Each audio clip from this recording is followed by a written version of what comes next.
Welcome to Raju reviews.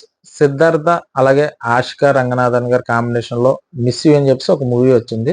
So థియేటర్లో ఎవరన్నా చూడాలని ఉంటే కనుక ప్రెసెంట్ ఓటీటీలో అవైలబుల్ గా ఉంది. నాకు తెలిసి అమెజాన్ ప్రైమ్ లో అనుకుంటా.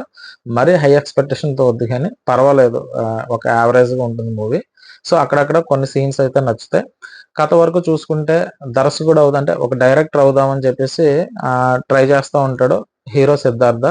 సో ఆ టైంలో యాక్సిడెంట్ ఏదో జరుగుతుంది. ఓన్లీ 2 ఇయర్స్ గతం మాత్రమే మర్చిపోతాడు. అంటే అంతకు ముందుది గుర్తుంటది, తర్వాతది గుర్తుంటది.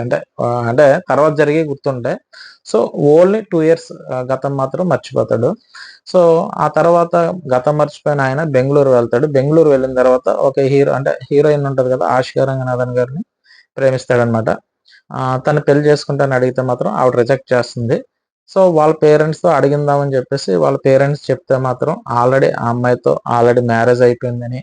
సో మ్యారేజ్ అయిపోయిన ఆ అమ్మాయికి డైవర్స్ ఇచ్చాడని. సో మళ్ళీ ఆ అమ్మాయిని సిద్ధార్థ ప్రేమిస్తా ఉంటాడు.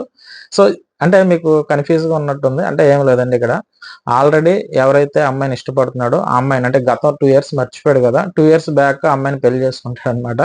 సో దీని తర్వాత మరీ హై ఎక్స్‌పెక్టేషన్‌తో వద్దు. పర్వాలేదు. అంటే కథ ముందుగానే తెలిసిపోతుందండి. మరి కొత్త కథ అయితే ఏం కాదు. మనం ఆల్రెడీ 'హాయ్ నాన్న నాని' గారు మూవీ చూసాం కదా! సో సేమ్ దానికి దగ్గరగా ఉంటుంది.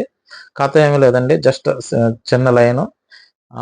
అంటే మన సిద్ధార్థ గారు ఉన్నారు కదా! ఆయన డైరెక్టర్ అవుదామని ట్రై చేస్తూ ఉంటాడు. ఆ సందర్భంలో ఒక యాక్సిడెంట్ జరుగుతుంది. దీని తర్వాత ఆ యాక్సిడెంట్ వల్ల ఏంటంటే ఆయన 2 ఇయర్స్ గతం మర్చిపోతాడనమాట. సో దీని తర్వాత ఆయన బెంగుళూరు వెళ్తాడు. బెంగుళూరులో హీరోయిన్‌ని ఇష్టపడి ఆ అమ్మాయిని మ్యారేజ్ చేసుకుంటానని అడిగితే తను రిజెక్ట్ చేస్తుందనమాట. సో రిజెక్ట్ చేసినప్పుడు వాళ్ళ పేరెంట్స్ ద్వారా ఆ అమ్మాయిని అడిగిందాం, కన్విన్స్ చేద్దాం అని చెప్పేసి వాళ్ళ పేరెంట్స్ చెప్తే గనక ఆ అమ్మాయిని ఆల్రెడీ తను మ్యారేజ్ చేసుకొని ఉంటాడనమాట. అది ట్విస్ట్ మూవీలో. సో ఆ అమ్మాయిని మ్యారేజ్ చేసుకున్న అమ్మాయి తనకెందుకు దూరంగా ఉంది? తను 2 ఇయర్స్ గతం ఎందుకు మర్చిపోయాడు? మళ్ళీ రిజెక్ట్ చేసిన అమ్మాయినే ఎందుకు పెళ్లి చేసుకోవాలనుకుంటున్నాడు అన్నదే కథ అండి. మీకు ఆల్రెడీ లైన్ అర్థమైంది కదా! అంటే తను 2 ఇయర్స్ గతం మర్చిపోతాడు.